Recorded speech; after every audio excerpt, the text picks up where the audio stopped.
Chapter 1698. The Otherworldly Capital. On the extremely wide streets that were a collection of styles from various eras, numerous young girls who were almost identical in appearance, height, figure, and expression were bustling about. Birds flew in flocks above the streets, chirping one after another, filling the entire capital of a different era with vitality. The sunlight illuminated this city from another era. The shadows of the buildings changed shape very slowly. Some were reflected on the ground, some were scattered in the nearby forest, some were covered by girls who looked exactly the same, and some were completely hidden, appearing abnormally blurry. The sun was hanging high in the sky, but none of the Misaka sisters in the otherworldly capital were sweating. That was because the barrier that covered the entire otherworldly capital didn't block out the sunlight, moonlight, and starlight, but it didn't allow everything to enter the city. At least in terms of temperature, the otherworldly capital maintained a relatively warm temperature. The temperature didn't fluctuate much, and if the sunlight was too strong, it would be controlled to a suitable range. After that, the barrier would release the controlled sunlight into the city. Therefore, the streets of the otherworldly capital were filled with people every day. The moderate temperature didn't stop the Misaka sisters from finding a reason to stay in the streets. Walking into the streets, one could see the Misaka sisters interacting with each other. It was a heartwarming scene. In the center of the capital of alternate generations, in the topmost hall of the inverted pyramid-like building, the heart of generations, two extremely beautiful girls were gathered by the window, looking down at the scene on the street below while looking at each other. The street. Mikoto muttered. It seems very lively. Hinagiku nodded, her expression absent-minded. Yeah. Sisters. Mikoto muttered again. Seems like they're having fun. Chuju nodded again, still in a daze. Yeah. Shops. Mikoto muttered for the third time. Seems like they're selling good stuff. Chuju nodded for the third time as well, her delicate face was still in a daze. It was as if she just woke up. Yeah. After a short conversation, Hinagiku and Mikoto looked at each other, and after a long while both of them sighed. There are streets and shops. Mikoto hugged her head. She groaned in pain. Why do we have to stay here? Why can't we go shopping? This time. Chuju didn't look dazed, but her eyes twitched. Do you really want to know the reason? Mikoto went silent. The reason? Was there a need to say it? Of course it was because of Chuju and Mikoto. She didn't want to experience it again. She had been stripped naked in front of 20,000 Misaka girls on the street, and then ran back naked in front of 20,000 Misaka girls. That encounter on the streets was deeply engraved into Hinagiku and Mikoto's souls, leaving them with lingering fear. If it wasn't for the fact that there was only Misaka sister in the otherworldly city and everyone else was girls, the two girls would have died long ago. No, that's not right. Even if there were only female Misaka girls in the entire otherworldly city, running back naked in front of 20,000 Misaka girls was enough to make Hinagiku and Mikoto want to die. That time, it was simply a challenge to the shame of these two proud young girls. After that experience, no matter how crowded the streets were, Chuju and Mikoto didn't dare to go out. Damn it. Mikoto screamed like she was about to go crazy. Why isn't everyone out of the lake yet? It's just the two of us here, isn't it too boring? Yukari is really something, sleeping in the middle of the day. Chuju couldn't help but complain. It's fine if she's sleeping, but at least she could give us an idea before she goes to sleep. Too bad our sage demons are nocturnal creatures. They sleep during the day and move at night. They hibernate during the winter. That's why we can't see Yukari during the day unless it's necessary. Perhaps at night, Yukari was the only one in the generational's heart. She might have the same problem as Hinagiku and Mikoto. Who knows? Of course, it was more likely that Yukari would use the power of her gap to spy on the Misaka sisters' lives at night, and she would find pleasure in doing so. No matter what, it's much more fulfilling than Chuju and Mikoto right now. Sigh. The two proud girls could only let out a sigh. They anxiously looked at the street below, their eyes full of yearning. Bzzz. Suddenly, the air in the middle of the hall vibrated as if it's being squeezed by something. Both Hinagiku and Mikoto's ears twitched like squirrels, and they turned around to look at the source of the strange phenomenon. In the next moment, the three figures of a man and two women flashed out of the vast hall without any warning, appearing out of thin air. The man had black hair and red eyes. He wore a black shirt, black pants, and a black jacket. As for the girls, they had pink wings and pure white wings respectively. They were dressed in white with red edges and a red pleated short skirt. They were as beautiful as angels. It was very easy for people to mistake them for goddesses who had descended to the mortal world. Just their appearance alone was extremely dazzling. Looking at the three figures of one man and two women appearing out of thin air in the middle of the hall, Hinajiku and Mikoto were stunned for a moment before their eyes lit up. Yen, Ikaros, Astria. The newcomers were none other than Wu Yen Ikaros, and Astria, who just returned from the world of Nimble Girl. Natsuki, Nagisa, and Kanon transformed back into familiars and entered deep slumber inside Wu Yan's body. Wu Yen Ikaros and Astria turned around and looked at Chuju and Mikoto. Yo! Wu Yen giggled. I'm back. Ikaros. Astria. Chuju and Mikoto ignored Wu Yen and jumped in front of Ikaros and Astria. They hugged the angelic girls while they were still in a daze. You're finally back. Ikaros and Astria were a little confused by Chuju and Mikoto's joyful behavior. However, they still hugged the two prideful girls back. The four girls hugged each other like best friends who haven't seen each other for a long time. In response, Wu Yen maintained his greeting posture. He was petrified and didn't react for a long time. What is this? Sisterly love? That's a good thing, but why didn't I get the same treatment? Thinking up to this point, Wu Yan's heart is filled with unwillingness. He turned around and looked at Ikaros and Astria, who are hugging Hinajiku and Mikoto. A stiff smile appeared on his face. Chuju? Mikoto. I'm back too. Wu Yen increased the force on the word also so that it sounded like he was shouting it out loud. Chuju and Mikoto finally noticed Wu Yan's return. They looked up from Ikaros and Astria's embrace and glanced at Wu Yen. Oh! Chuju and Mikoto grabbed Ikaros and Astria's hands excitedly. You guys came back just in time. We're bored, come play some games with us. Yeah, the game console Ikaros made last time didn't come in handy, right? This is a good opportunity, let's go play together. Yeah. Chuju and Mikoto chatted with Ikaros and Astria enthusiastically while ignoring him. Wu Yan's face turned red, then green, then white, and finally black. You guys. Wu Yan lowered his head and said in a low voice. He felt like he should reclaim his position as the husband. What's the meaning of this? Are you planning to rebel? Shut up. Chuju and Mikoto glared at Wu Yen. How do you know how bored we are? Bored. Wu Yen is flabbergasted. Hinajiku and Mikoto didn't have the intention to explain, they just snorted coldly, grabbed the two angelic girls' hands and walked towards their rooms. Wu Yen was the only one left in the room.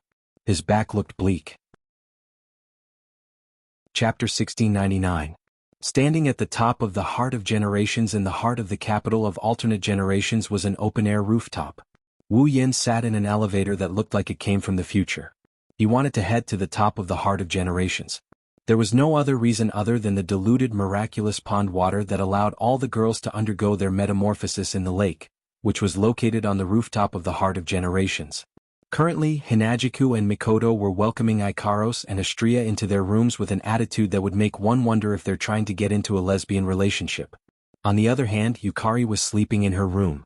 In other words, no one in the Heart of Generations would greet Wu Yen, who just came back from the Nimble Girl Won't Get Hurt dungeon and completed the Demigod Path quest with much difficulty. One has to say this is a huge blow to Wu Yen.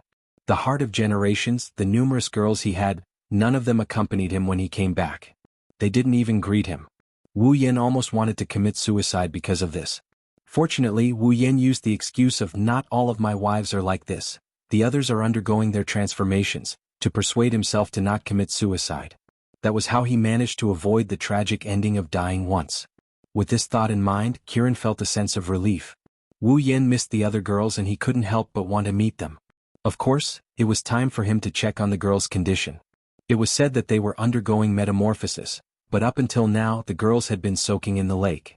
It's been so long since they last met, how could he not miss her? However, Chuju and Mikoto's cold shoulder made Wu Yen miss them even more. He wanted to talk to Yukari about the Demigod Path mission, but he decided to bring it forward. With the elevator leading the way, the rooftop of the Heart of Generations was getting closer and closer. They took the elevator from the top floor of the Heart of Generations. They were heading to the rooftop of the Heart of Generations. There wasn't even a floor between them, but Wu Yen stayed in the elevator for a full 5 minutes. Then the elevator slowly came to a stop. Ding! A crisp sound effect was heard. The elevator finally came to a stop. The door of the elevator opened. Wu Yen could see the scenery outside. It was an open-air rooftop that covered a vast area. The ground was paved with red bricks as if it was a carpet. Around him were walls that were like the surface of the water, constantly swaying as if something was flowing. There was no ceiling at the top. Instead, there were bars that looked like they were made of ceramic that formed a fence that covered the entire rooftop. There were canopies on both sides that could be opened with a button at any time. The canopies could be turned into a ceiling. In the center of the rooftop, there was a platform that was about a meter higher than the rest of the rooftop. There was a lake that looked like an extra-large bathtub on top of it. Inside the lake, there were naked girls with their eyes closed, either sitting or lying in the water. They were Wu Yan's summons, the girls that were destined to accompany him until the end of the world.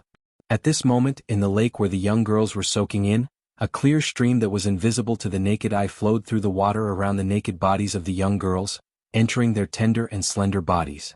As the streams of invisible clear water entered the girls' soft and slender bodies, the girls' auras were also changing. One moment it was strong, the next it was weak, and the next it was strong. It was a very rhythmic rise and fall. If one observed carefully, they would find that with every rise and fall, the girls' auras would break through the peak and advance a little. Although it was only a little, if they continued like this, they would benefit a lot. Looking at the girls who were soaking in the lake with their eyes closed, Wu Yan couldn't help but reveal a gentle smile. At this moment, a surprised voice sounded from the side of the lake. Wu Yan was stunned. He quickly turned his head and looked at the source of the voice. It was the bottom of the platform where the girls' clothes were piled up. Then a petite figure entered Wu Yan's eyes. Her light yellow hair was kept to her shoulders, and on the left side of her head was a ponytail that reached her waist. She was only wearing a pair of white underwear, and her skin and hair were covered with water droplets that dripped to the ground bit by bit. The petite girl held a red and white shirt in her hand, as if she wanted to put it on her petite body that was only wearing a small piece of underwear.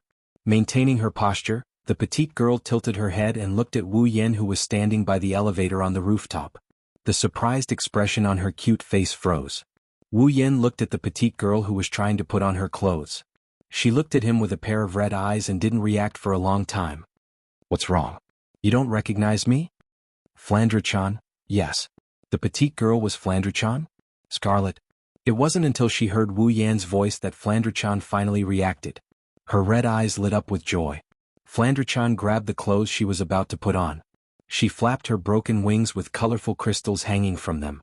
She cheered and she charged at Wu Yan. "Big brother." An extremely cute little girl wearing only her underwear was throwing herself at him. How would an ordinary person feel at this moment? Wu Yan didn't know what other people are feeling, but when he saw Flandre-chan coming at him in such an unrestrained manner, he jumped in fright. He quickly caught Flandre-chan in his arms. "Big brother. Big brother, big brother, big brother." Flandre-chan didn't care about her wet body. She hugged Wu Yan tightly and rubbed her head against Wu Yan's chest. "Flan missed you so much." Wu Yan wanted to scold Flandre-chan, but when he heard her words, all his emotions turned into love. He hugged her tightly. "Big brother missed you too, really?" Flandre-chan lifted her head and pouted. She looked like she was throwing a tantrum. "Then why didn't you come to see me? I've been staying in the lake all this time. It's so boring. Big brother went to do a mission?" Wu Yan patted her head to comfort her. "That's why you didn't come. So, you didn't come to visit Fran because you were too busy, right?" Flandre-chan asked with a hopeful look on her face. "It's not that you don't want to see me, right?" "Of course it's not that I don't want to see Flan." Flandre-chan's cute and funny words made Wu Yan smile and scratch her nose. "Flan is so cute, who wouldn't want to see her?" "Liar." Flandre-chan's expression turned a little unhappy. "Big sister locked me up in the basement because she didn't want to see me." Wu Yan tightened his grip on Flandre-chan's wet body and sighed. It seems like Flandre-chan still hasn't gotten over Remilia's decision to lock her up in the basement. Wu Yan kept a straight face even though he's thinking about it. "What's wrong? You don't trust Big Brother?" "Of course I trust Big Brother." Flandre-chan grinned as she rubbed her face against Wu Yan's chest. Her eyes were filled with longing for Wu Yan. "Big Brother is different from Big Sister. Big Brother loves me the most and loves me the most. That's why I love Big Brother the most too." Wu Yan didn't see the love in Flandre-chan's eyes, but from her actions and words, he could tell that Flandre-chan likes him from the bottom of her heart. While this made him happy, it also made him like the cute little girl in his arms even more. "You really know how to make Big Brother happy." "I'm not trying to make Big Brother happy." Flandre-chan wrinkled her little nose. "Flan is telling the truth." Yes, I know you're a good girl." Big brother will give you a reward, okay? Okay. Her bell-like laughter reverberated in the surrounding space, filled with warmth. Chapter 1700. Heart of Generations, Top Floor Hall. Flandrachan's light yellow hair fluttered despite the lack of wind, bouncing up and down with its owner's movements. It was fixed to the left side of her head, and her waist-length ponytail swayed back and forth like a tail. Flandrachan looked like an adorable little animal, and Zhang Xian couldn't help but want to hug her. Right now, Flandrachan was wearing her unique goth lowly outfit that was mostly red with white sprinkles. On her head was a white beret with red ribbons. Like a child who just got a new set of clothes, Flandrachan stretched her petite body and twirled in a circle on the spot. Her short red skirt with white laces swayed along with her movements, causing her cute little face to be filled with a smile. It feels good to wear clothes. Flandrachan twirled around happily while showing off her body. Flandrachan didn't realize that her cuteness had increased by several folds. She almost made Wu Yen fall into a daze. Wu Yen slapped his cheeks and he looked at Flandrachan with a peculiar glint in his eyes due to the system's perceptive sense. Flandrachan? Scarlet, level 88. Level 88. Flandrachan is only one level away from reaching peak tier 9. Wu Yen couldn't help but gasp in surprise. He's only at peak tier 9 after all. He's only one level ahead of Flandrachan. Flandrachan's ability to destroy everything with a wave of her hand, this level difference is practically non-existent. Or rather, without using Ruby mode or summoning his familiars, Wu Yan's strength is nothing compared to Flandrachan's. Flandrachan may be one level lower than Wu Yan, but in terms of strength, Flandrachan at level 88 is stronger than Wu Yan at level 89. After the magical pond water's transformation, Flandrachan's improvement is huge. If I'm not mistaken, Flandrachan wasn't even level 85 before the magical pond water's transformation.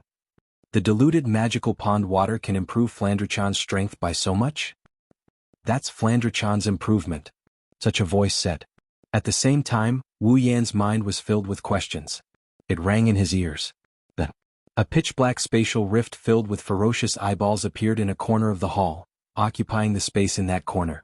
Yukari slowly walked out of the spatial rift with a parasol in her hand. She yawned as she walked, looking like she just woke up. Sister Yukari? Flandrachan stopped twirling and called out in surprise. You're awake? Wu Yan was a little surprised. He quickly asked. What do you mean Flandrachan's improvement? Yukari? Have you forgotten how old Flandrachan's age is? Yukari's half asleep, half awake. As a 495-year-old vampire with such a special ability, what level of strength do you think Fran should have? Yukari. Wu Yan immediately understood what Yukari meant. Flandrachan's mental age is equivalent to a child less than 10 years old, but she's a vampire who's lived for 495 years. Flandrachan's mind and spirit have been in an abnormal state for the past 495 years due to her ability. She would abuse her ability from time to time and destroy everything in front of her, including humans. Flandrachan was no longer affected by her own abilities because her powers were sealed by the sealing aura. Although her mental state was still that of a 10-year-old child, she wouldn't lose control to the point where she would kill for no reason. Flandrachan's mind and spirit are unstable, but she can still freely use her ability to destroy everything, let alone when her mind and spirit are stable. Of course, that wasn't what Yukari wanted to say. What she wanted to say was that Flandrachan had spent almost all of her 495 years in the basement of the Scarlet Devil Mansion. Naturally, Flandrachan didn't train herself like a normal cultivator for the past 495 years. Or rather, she didn't train herself like a normal cultivator. In other words, Flandrachan's strength hasn't improved since the very beginning. Flandrachan's strength has improved by leaps and bounds after 495 years with the help of the miraculous pool water. Don't underestimate Flandrachan for just a few levels. The higher the tier, the greater the gap between each level. Flandrachan's strength had more than doubled with just a few levels. With Flandrachan's ability to destroy everything in her path, other than Wu Yan who has a familiar, no one else is a match for Flandrachan among tier 9 cultivators. Is that so? Wu Yan sighed when he understood this. As expected, Yukari doesn't lack monsters. Yukari chuckled, but Flandrachan puffed up her cheeks. Flandrachan isn't a monster. Yes. The adorable Flandrachan isn't a monster, she's a princess. Wu Yan patted Flandrachan's head with a smile. Flandrachan's dissatisfaction melted into comfort. Watching Wu Yen and Flandre-chan getting along so well, Yukari yawned again. She sat down on the sofa and crossed her legs. She looked at Wu Yen with a pair of purplish eyes filled with wisdom. The third round of the Demigod Path mission is over, right? Wu Yen picked up Flandre-chan and sat across from her. Flandre-chan happily wrapped her arms around his neck. The third round of the Demigod Path mission is much smoother than the second round. In fact, if I don't count the fact that I obtained the mission item in advance, the third round of the Demigod Path mission is the smoothest so far. I can tell just by looking at your face. Yukari tapped Wu Yan's forehead with the paper fan in her hand. So, when do you plan to proceed with the fourth round of the Demigod Path mission? I wanted to discuss this with you after you woke up. It's good that you're awake now. Wu Yan giggled. Actually, for the fourth round of the Demigod Path quest, I can choose the instance dungeon to complete. The system will automatically generate the fourth round of the quest after I enter the instance dungeon of my choice. Yukari's eyes lit up. She glanced at Flandre-chan in Wu Yan's arms and looked at Wu Yan meaningfully. You can't be thinking of. I can't hide anything from you.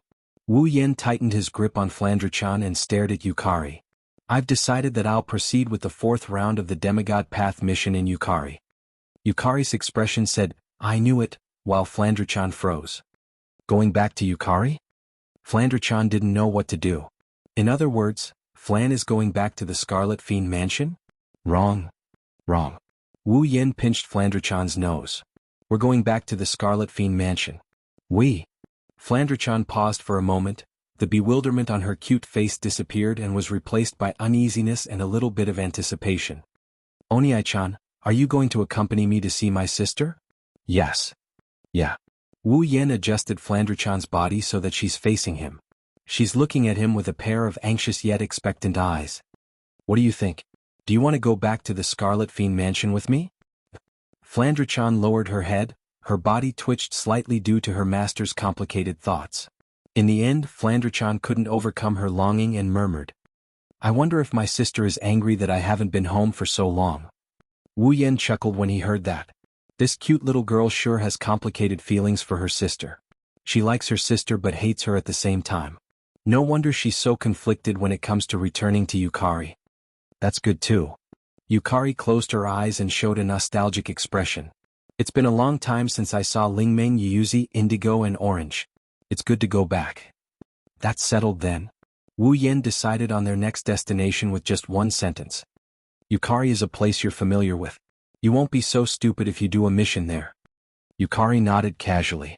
Her eyes rolled around with a hint of a smile. Wu Yen and Flandre-chan were too immersed in the topic of Yukari and the Scarlet Fiend Mansion to notice this. Just as Wu Yen, Flandre-chan, and Yukari decided to return to Yukari, something strange happened in one of the areas in the Behemoth Forest. It's a flat area filled with gravel of all sizes. The trees in the area seemed to have been plowed and disappeared without a trace. And in this flat ground that was littered with all kinds of big and small stones, in one of the corners, traces of black fog suddenly rose. Crack. The black mist rose like the wind and the ground cracked open with a cracking sound. The mist grew thicker and thicker. Boom. Until a certain moment, the black fog seemed to have exploded, causing the ground to explode, creating a crater. Whoosh. In the incomparably dark pit, a figure shot out from the black fog and arrived in midair. Ha ha ha ha. Not long after, a burst of wild laughter resounded from the figure that was hovering in the air. Chapter 1701. The next morning, on the top floor of the Heart of Generations, Hinajiku, Mikoto, Ikaros, and Astria were standing in a row with their gazes focused on the front. In front of Chuju, Mikoto, Ikaros, and Astria were Wu Yen with Flandre-chan in his arms and Yukari who was yawning with her parasol in hand. Master. Ikaros said worriedly when she saw Wu Yen hugging Flandre-chan. Can't I go with you? You really don't need us to go with you? Just as Ikaros finished her sentence, Hinajiku who was frowning her beautiful eyebrows also spoke up. Although I've heard from you that there are many high-level monsters and gods in the fantasy village, we're all at level 9 now. Even if we can't be ranked as strong in the fantasy village, we're still considered experts, right? This was the truth. Fantasy Village was not an instance world. It was just a small area within an instance world. On the surface, there was nothing mysterious about the world of Fantasyland. It was just like an ordinary world. The people there didn't believe in the existence of ghosts, monsters, gods, and so on. They didn't even have the factor that allowed them to enter the game world to experience the game like the sword and saber dominion. It was an extremely ordinary world. However, in a corner of that world, a place called the Fantasy Village existed in a place that people could not reach. The reason why people didn't believe in any mysterious existence was because all the mysteries were concentrated in the place called Fantasy Village. Spectre, demon, gods, vampires, all kinds of creatures that did not exist in common sense lived in a fantasy land. As for Fantasy Village, it was covered by a barrier known as the Great Bali Barrier. The creator of Fantasy Village, Violet, who was also known as the Sage of Monsters, had also added a barrier that separated illusion and reality. Under the effect of these two enchantments, although it could not be said that the Fantasy Village was completely isolated from the outside world, under normal circumstances, people could not enter the Fantasy Village. The ghosts, monsters, gods, and so on in the Fantasy Village, except for a few special cases, could not enter the human world. Since there were all kinds of mysterious creatures in the Fantasy Village, there were even gods among them. The power level in the Fantasy Village was generally high. Even so, a level 9 monster was still considered a powerhouse in the Fantasy Village. This could be seen from Flandrachan's behavior. Flandrachan's strength wasn't at the top of the ladder in Fantasy Village, but she was at the top of the ladder where a great monster like Yukari existed. Before becoming Wu Yan's summon, Flandrachan was already at level 9. Choju, Mikoto, Ikaros, and Astria were also at level 9. They were definitely qualified to enter the Fantasy Village. Unfortunately, I didn't say that you guys aren't strong enough. It's just that the system stated that I can only bring 2 summons with me during the Demigod Path quest. Both Violet and Flandrachan are already full. Wu Yin said helplessly. Moreover, you guys have underestimated the Fantasy Village. Indeed, your levels are definitely ranked high in the Fantasy Village. However, the most terrifying thing about the Fantasy Village is that even the low-level existences possess terrifying special abilities. That's right. That's right. That's right. The scariest thing about the Fantasy Village isn't the high-level existences, it's the fact that even the low-level existences have special abilities that can't be ignored. Thinking about Purple, the power of Realm could create and destroy everything. How terrifying was that? With the power of Realm, even if she was facing someone of a higher level than her, as long as the gap between them wasn't too big, she would still have the absolute upper hand. Flandrachan, on the other hand, could destroy anything with a wave of her hand. When she was first summoned, she was only level 82, but she was able to defeat the Long-Arm Ape King, which was only 1 or 2 levels lower than her. Flandrachan was almost invincible among the Tier 9 demons. However, in the Fantasy Village, there are even scarier abilities than that. Anyone with a special ability can be pulled into the Spalier world. They might not be able to challenge someone above their level, but it's not hard for them to be invincible among the same level. Chuju and Mikoto are the type that don't have special abilities. Ikaros and Astria have Pandora mode, but it only increases their power, it doesn't grant them any special abilities. It's not going to be easy for them to deal with existences that aren't weak and have special abilities. If Wu Yen didn't have Violet and Flandrachan's Ruby mode and his trump card familiar, he wouldn't be able to get a good position in the Fantasy Village with his current strength. Sigh. Mikoto sighed. I wanted to visit Violet and Flandrachan's hometown. Astria puffed up her cheeks angrily. I really want to go too. There will be plenty of opportunities in the future. Z glanced at the group of girls and a gentle smile appeared on her face. If it's you guys, I will always welcome you on behalf of the Fantasy Village. This time let me experience it first. Wu Yen comforted. How about we all go on a trip to the Fantasy Village after everything is over? All right. Choju, Mikoto, Ikaros, and Astria nodded reluctantly. It won't be long before Shokuho comes out of the lake. Violet opened the paper fan in her hand and covered the lower half of her face with it. With Shokuho and your current strength, you won't be able to find anything in the Spalier world that can threaten the otherworldly capital. So don't worry too much. Understood. Choju and Mikoto nodded. Be careful. Master. Ikaros and Astria spoke up. Be careful. Remember to take care of yourselves too. Wu Yen glanced at the 4 girls before taking a step back. He exchanged glances with Yukari and after Yukari nodded her head, he yelled out the order. System. Enter the Fantasy Village. A strange wave of energy appeared out of nowhere and enveloped Wu Yen, Flandrachan, and Yukari. It felt like they were being dragged to some unknown place. In the next moment, the three of them disappeared on the spot without any warning. There was no trace of them at all. In a daze, Flandre-chan felt a little dizzy.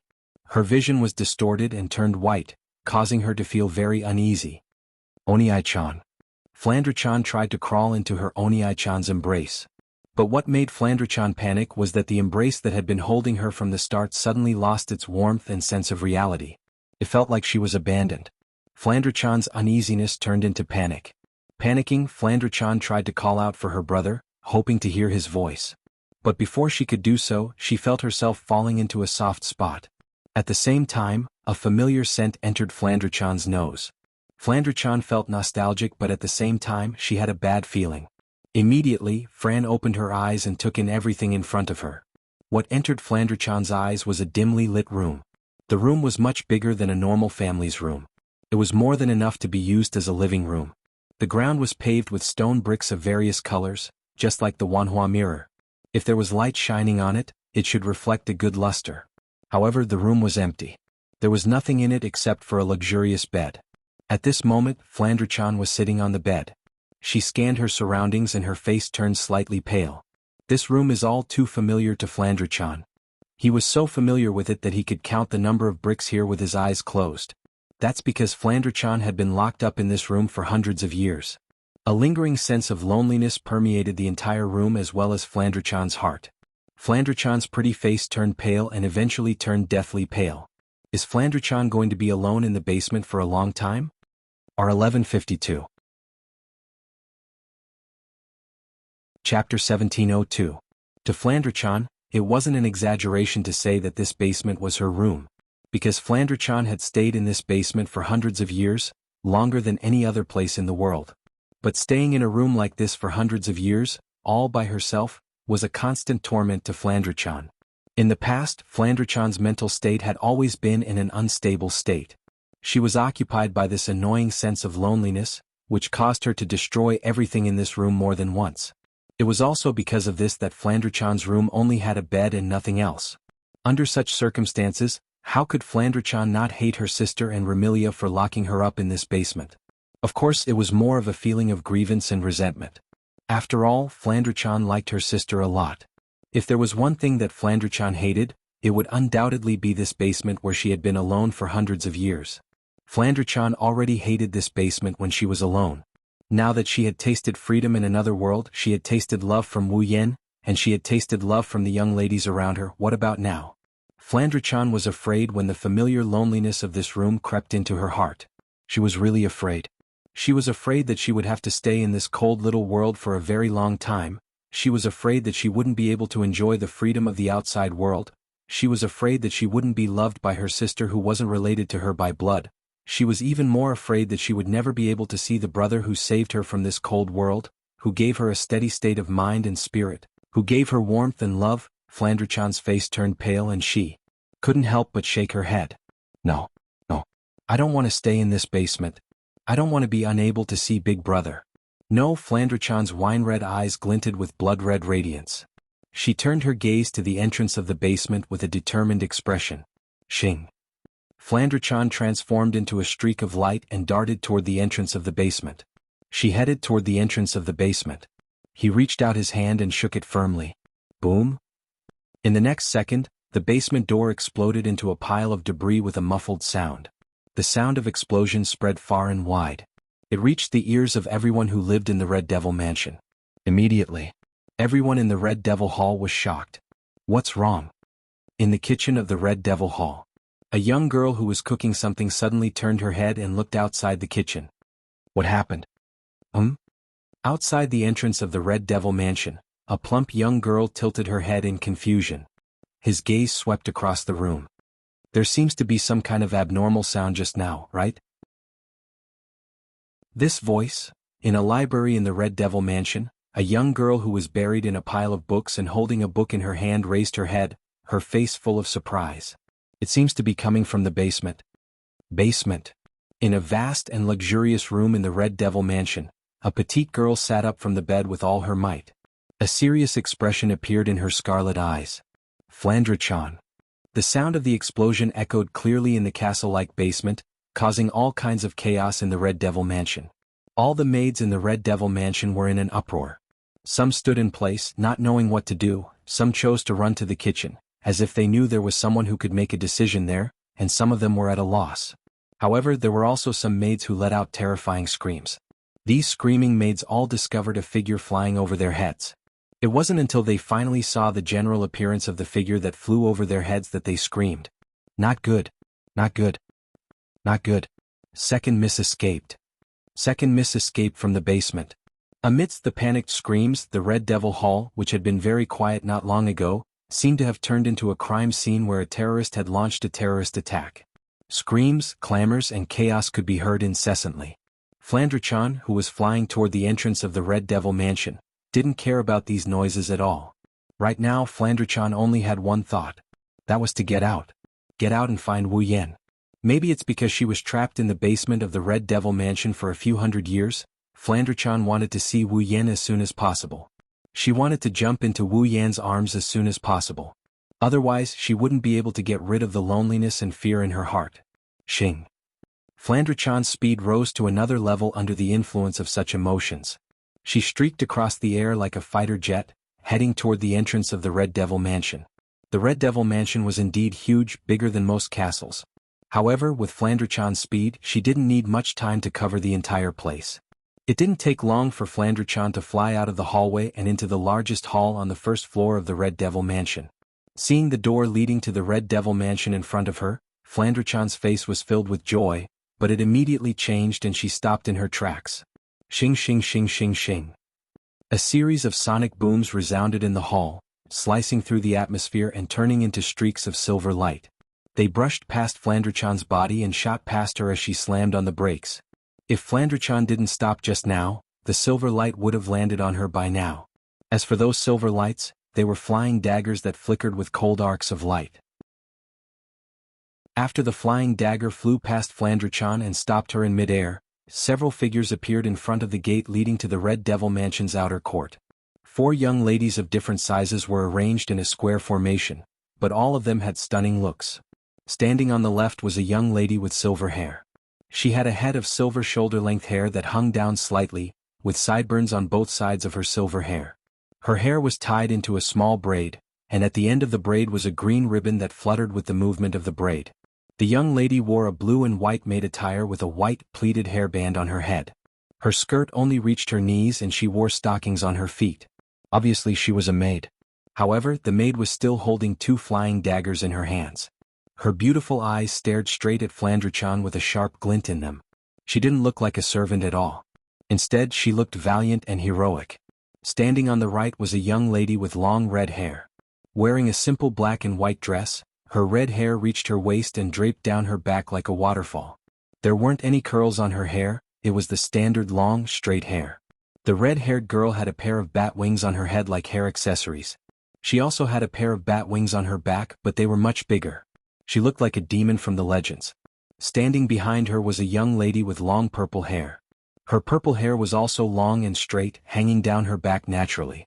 The front of her hair was tied into 2 bundles with ribbons in front of her. He was wearing pajama-like clothes. The inner layer of the clothes was fluffy and comfortable with purple and lavender vertical stripes, while the outer layer was a lavender long coat with lotus leaves at the hem. On her head was a round beret with a crescent moon ornament. Her clothes and hat were tied into blue and red ribbons with ribbons. Compared to the 2 young ladies in front of her, she looked a little weaker. As for the one standing at the front, she was about the same height as Flandre-chan and appeared to be around 10 years old. The petite young lady had a pair of wine-red eyes and shoulder-length bluish-purple hair like Flandre-chan. She wore a goth lowly attire that leaned toward white, the color of cherry blossoms. On her head was a beret like Flandre-chan. She also had a small canine tooth. On the other hand, the petite girl looked just as adorable as Flandre-chan. In fact, they looked very similar. However, this petite young lady didn't have broken wings on her back. Instead, she had a pair of perfect bat-like wings. Chapter 1703. Flandre-chan's scarlet eyes dimmed a little as she looked down at the 4 girls who had different temperaments and stunning appearances, but they were all the same. Flandre-chan's eyes were filled with joy. Remilia? Scarlet? Level 80? This is the petite girl standing at the head of the group. 16 knights, level 78? She was the valiant servant girl standing on the left. Patrice? Noriki, level 78. This was the girl with a delicate temperament standing at the back. Imp, level 70. This is the demonic girl standing on the right. The four girls raised their heads and stared at Flandre-chan, who was floating in the air with a serious expression. The girl named Little Devil even looked a little scared, causing the atmosphere to become tense. Flan. Remilia took a step forward and looked at Flandre-chan, who was floating in the air. Her childish voice was filled with anger as she yelled. Who allowed you to run out of the basement? Flandre-chan, who hadn't seen her family for a long time, couldn't help but feel like a bucket of cold water had been poured over her. The joy in her eyes instantly disappeared and the scarlet light in her eyes shone brightly once more. Flan wants to go out. Go out?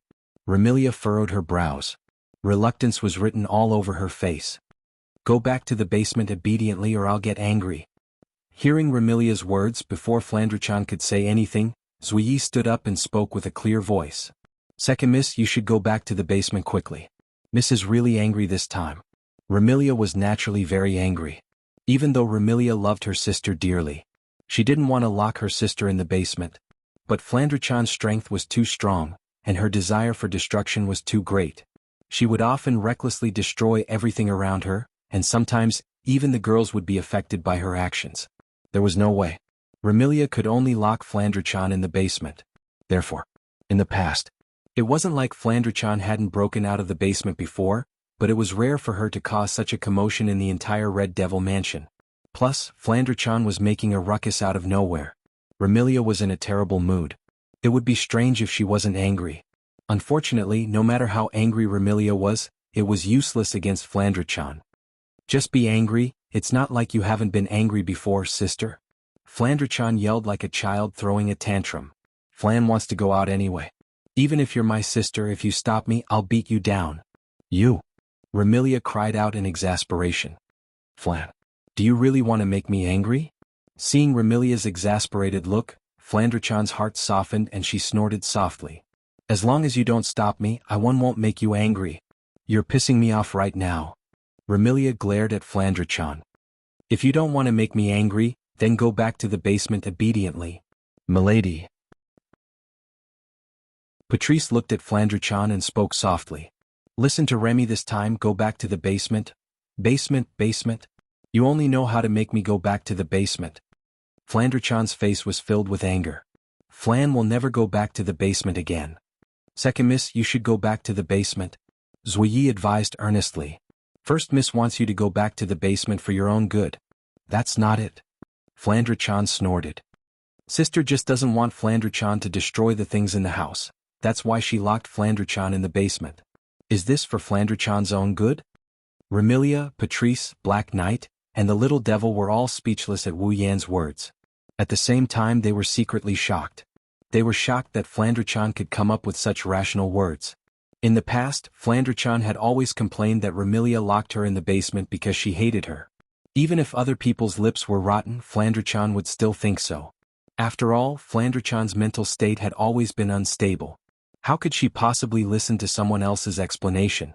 It's no wonder Remilia and the others were shocked that Flandre-chan was able to analyze the situation so clearly. Since you know the reason as well, then you should understand Remy's situation. Patrice softly uttered each word. Remy will be troubled if you make such a big fuss. Flandre-chan just wants to go out.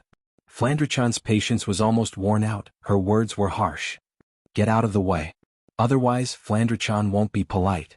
Patrice, Black Knight, and the Little Devil cursed inwardly. Remilia dotes on her little sister, but her temper is abnormally bad.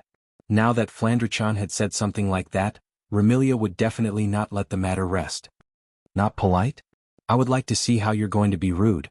As expected, Remilia laughed out of anger. Patrice, Black Knight, capture Flandre-chan. Remy, milady. Remilia and Ziyi seemed to want to say something, but they were immediately shut up by Remilia, whose face was filled with anger. Hurry up. Looking at Remilia's angry appearance, Patrice and Black Knight knew that there was no room for negotiation and could only take deep breaths. Little Devil? Patrice glanced at the Little Devil. If the opponent is Little Sister, it's too dangerous for you to be here. You should leave first. The Little Devil didn't object. She knew what she was capable of and obediently retreated. At this moment, Patrice flipped her hand and revealed a thick book. She looked straight at Flandre-chan. Little sister, it's not too late for you to return. It's right for you to obstruct Flandre-chan. Flandre-chan's eyes glowed red. Since that's the case, Flandre-chan will defeat all of you. You two sisters are so stubborn that it's giving me a headache. Patrice smiled bitterly. She raised the book in her hand and a majestic magical aura surged from her body. Water Talisman, Princess of the Water Spirits. Her ethereal voice reverberated in the surroundings like an incantation, causing the thick tome in Patrice's hand to emit an intense multicolored radiance and surge with massive mana. That book was actually a book of the demonic Tao. Wung. In the next instant, an icy blue magic formation appeared above Flandre-chan's head. It expanded to a diameter of 2 to 3 meters and rotated on the spot.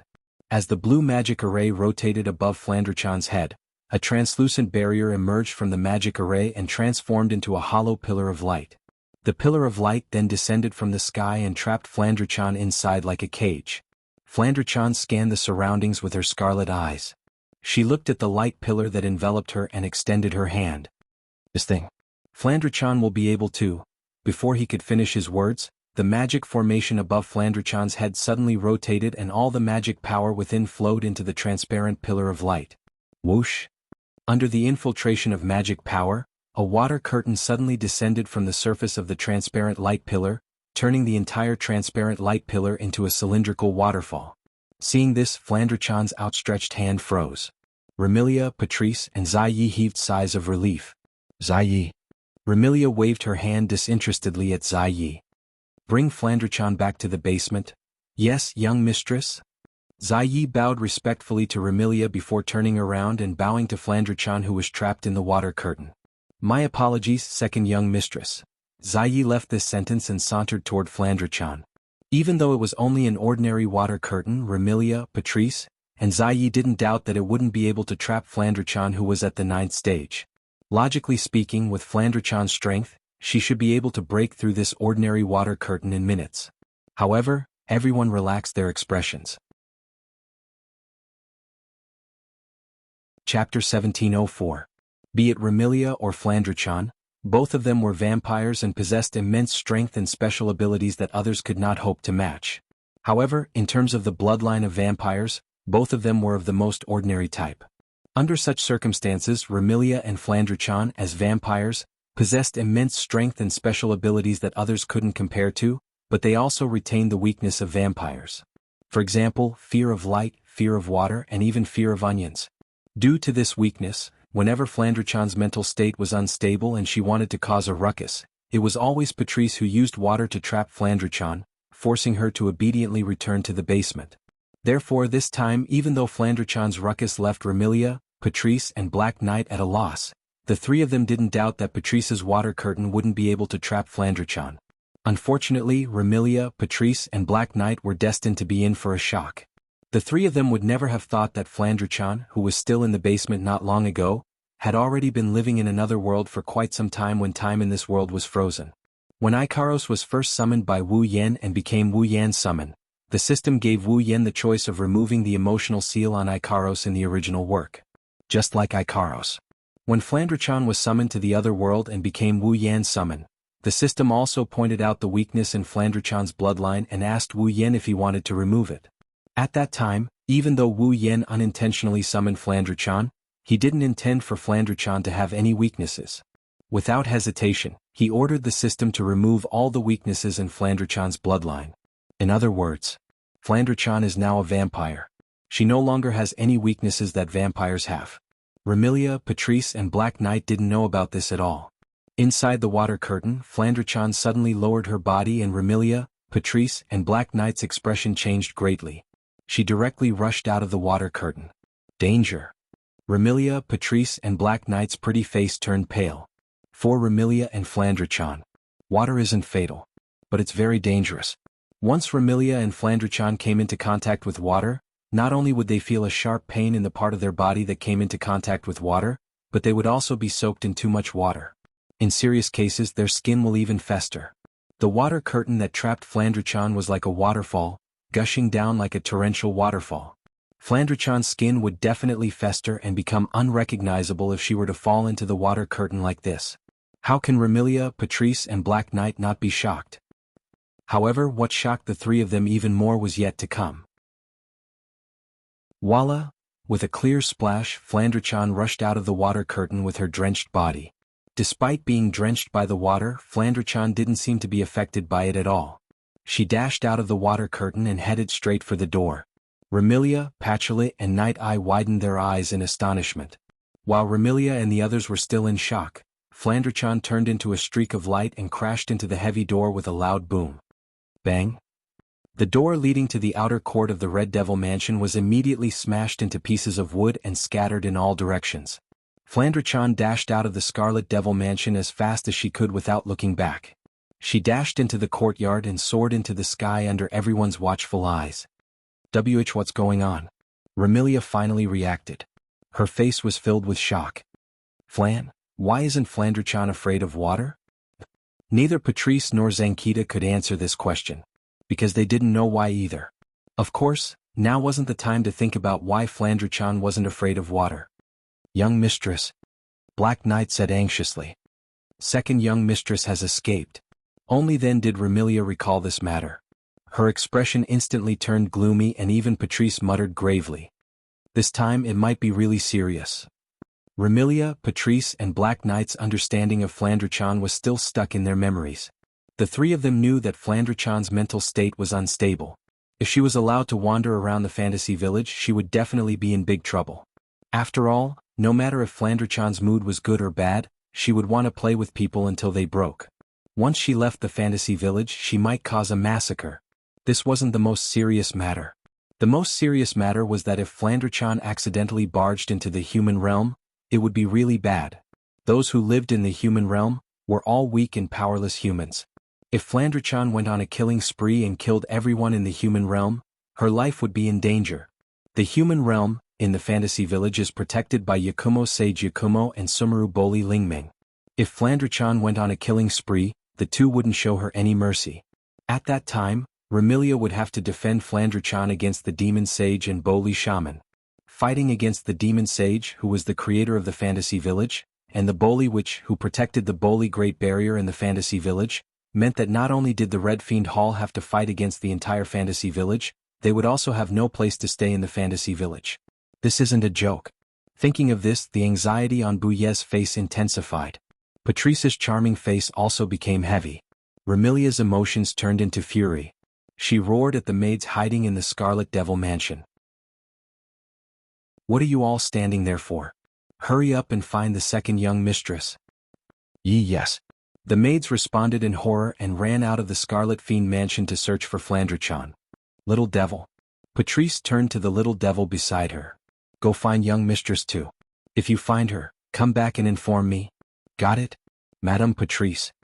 The little devil also ran out of the Scarlet Fiend Mansion and headed in a certain direction. Seeing the entire Scarlet Devil Mansion in less than 10 minutes and facing such an embarrassing situation, Remilia nervously paced back and forth, and even Patrice remained silent. Ruoyi couldn't help but feel a heavy feeling in his heart. Black Knight inadvertently glanced at the entrance of the Scarlet Fiend Mansion at the end of the courtyard and was slightly startled. A trace of anger surfaced on his face. With a flip of his hand, Black Knight grabbed a throwing knife and threw it out. Ching! The throwing knife transformed into a cold radiance that flashed through the air and ruthlessly pierced the head of a figure standing at the entrance of the Scarlet Fiend Mansion. Pucci! Along with a tearing sound, a blood-curdling scream and a trace of blood splattered. The figure standing at the entrance collapsed to the ground. It was a tall girl with long red hair that reached her waist. Her hair was braided on both sides of her temples. Her braids were decorated with bows, and her chest was also decorated with a ribbon that looked like a bow. She was a tall girl. The young lady wore a dark green Chinese attire and a hat of the same color as her attire. The hat was engraved with a golden pentagram with the word, dragon. She was dressed like a warrior. Black Knight couldn't help but feel angry as he gazed at the young lady on the ground. China. Why didn't you stop the second young mistress? Woo. The young lady called China pulled out the throwing knife from her head and looked at Black Knight weakly. But, Miss Black Knight, isn't my mission to guard the entrance?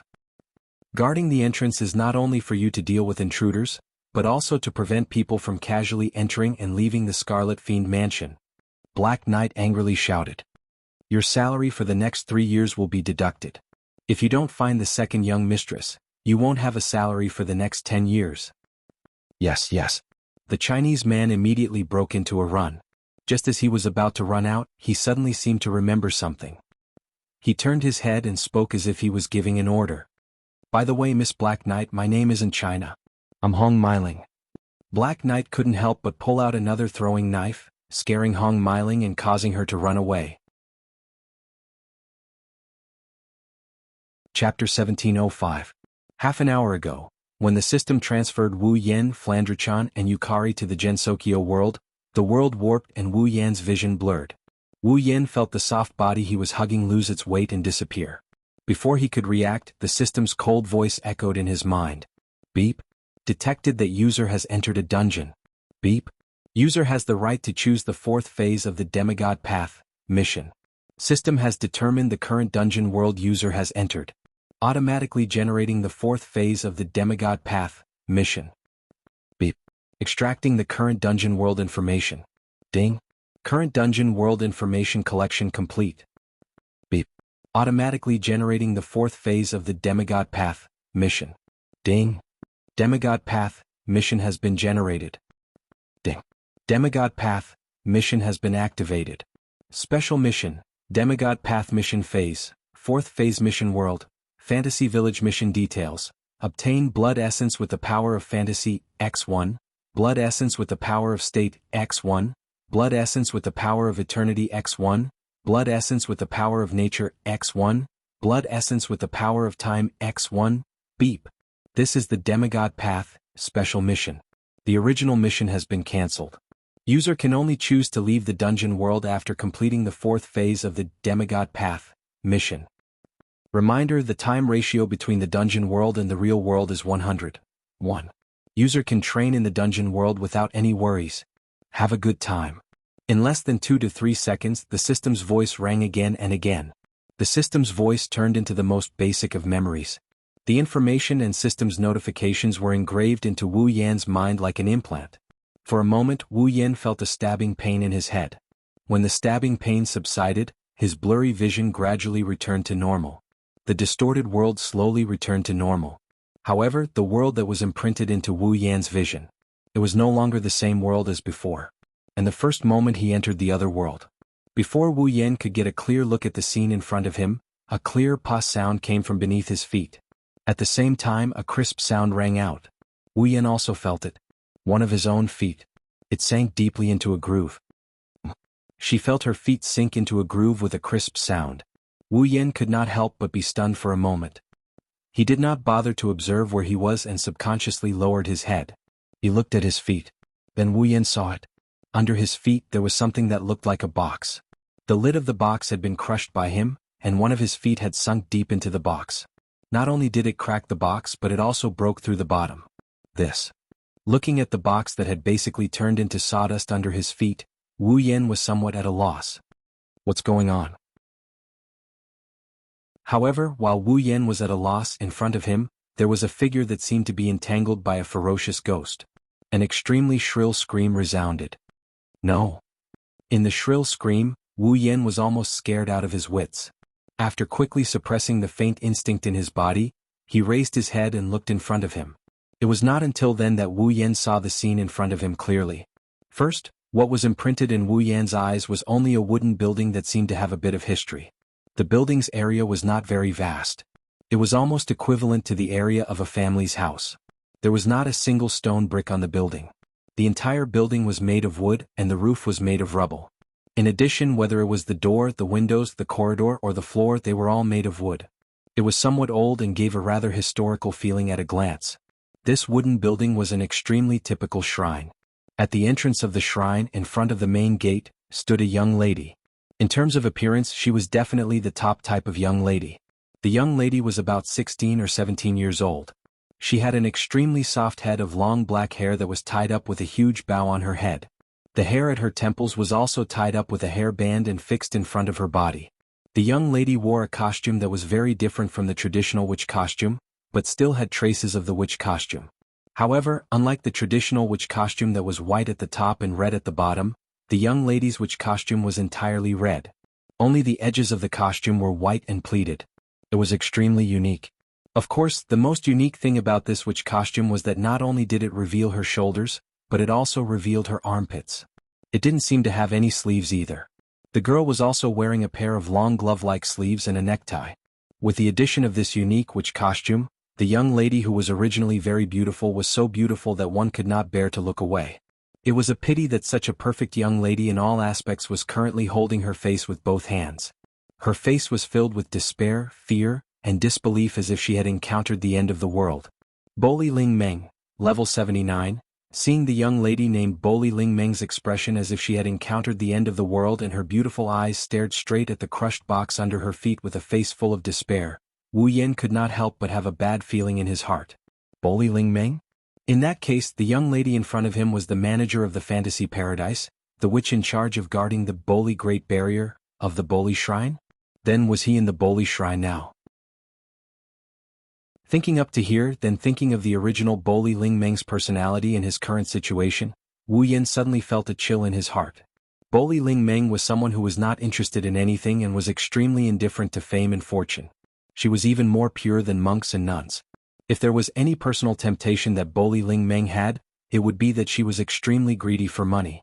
Therefore, to Boli Ling Meng the most important thing was undoubtedly money. And the most important thing was the money box that could help her collect incense money. Now, the extremely indifferent Boli Ling Meng looked at the crushed box under her feet with an expression of despair. Then, the broken box under my feet, could it be? Thinking of the possibility in his heart, Wu Yan suddenly became uneasy. On the other hand, Boli Ling Meng maintained the appearance of holding her face. The despair on her face slowly turned into absent-mindedness.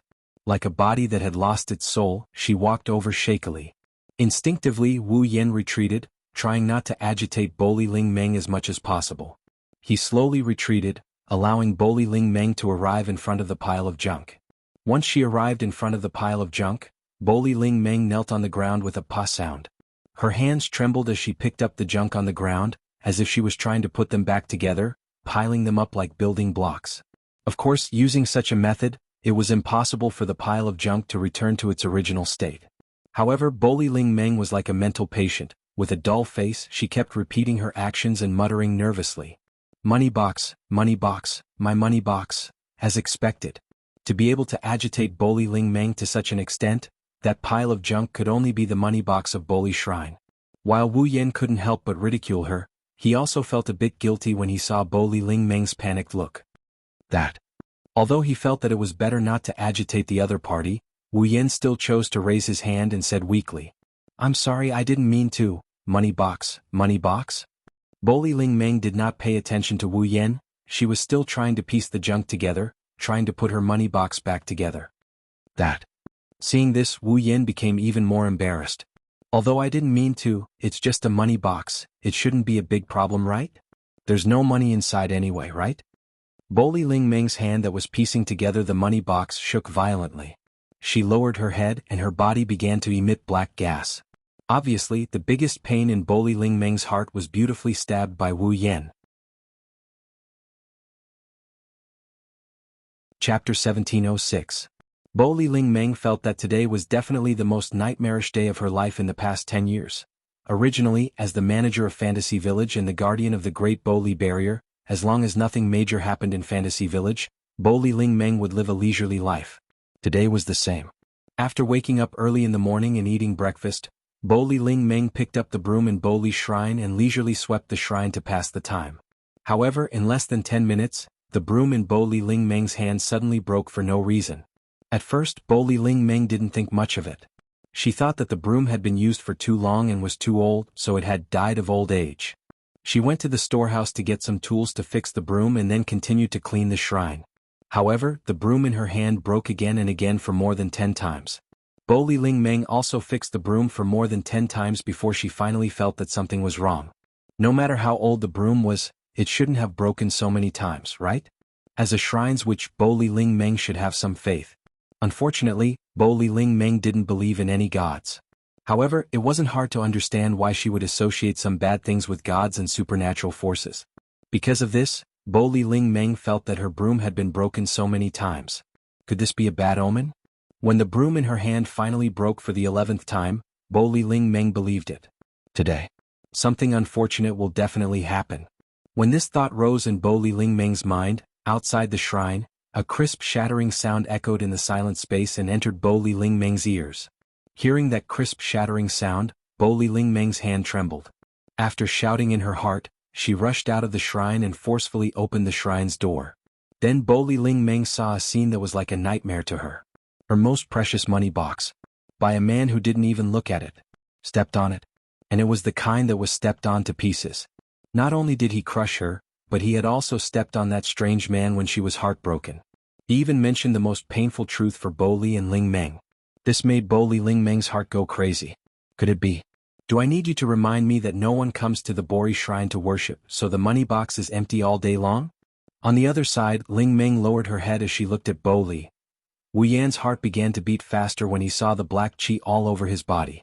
Don't think that Bo Li Ling Meng was weak just because she was only level 79, the pinnacle of tier 8. She was definitely the most invincible existence in Fantasy Village. This was not a joke. It was the truth.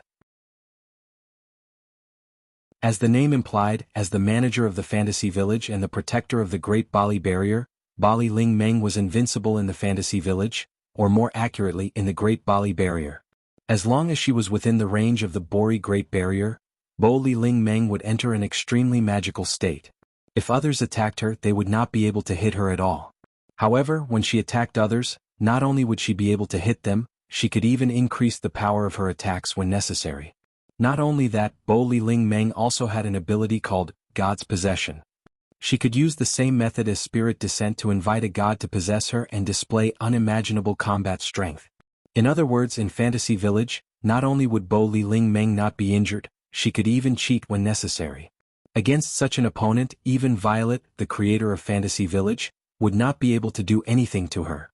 Therefore, angering Bo Li Ling Meng in Fantasy Village was definitely a very irrational thing to do. This shameless red and white which would not fly into a rage out of humiliation and directly go berserk, right? The more he thought about it, the more Wu Yan felt that it was possible. In order to not cause any trouble, Wu Yan sighed. Well, it is indeed my fault that I stepped on your things. Don't worry, I will be responsible for repairing them.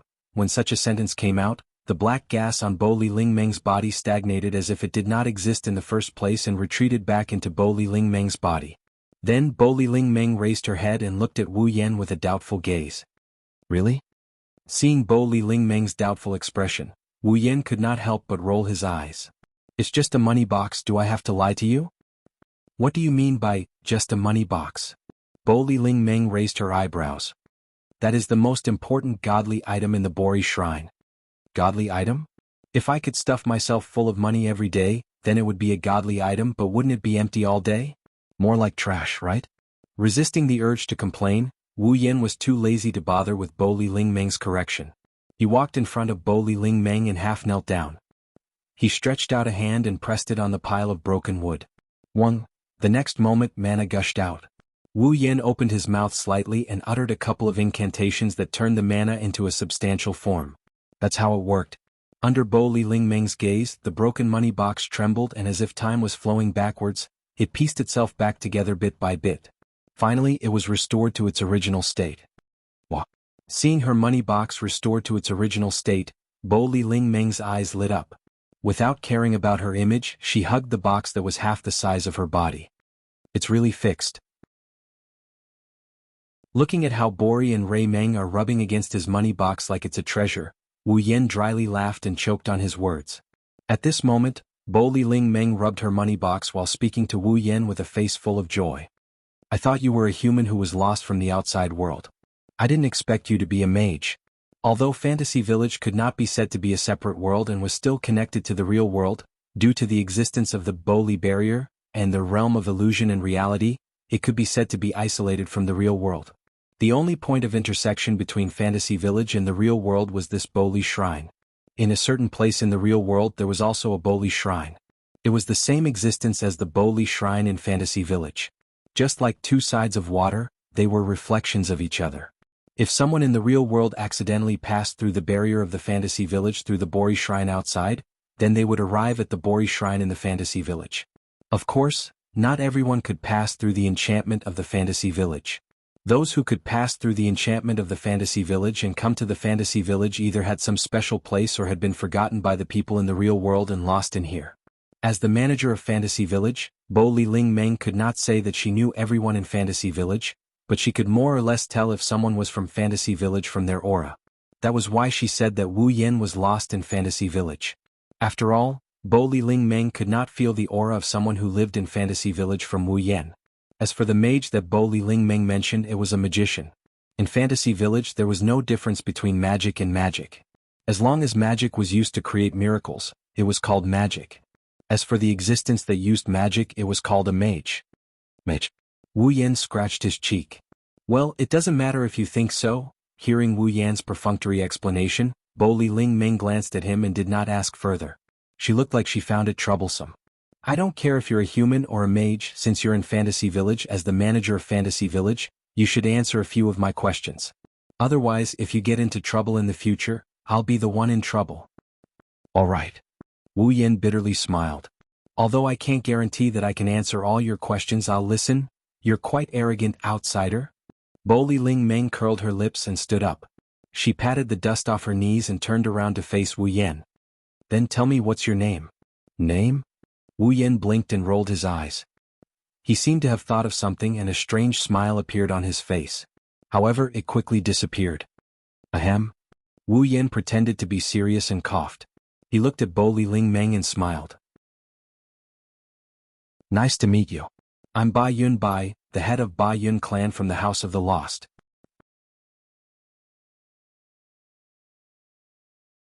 Chapter 1707.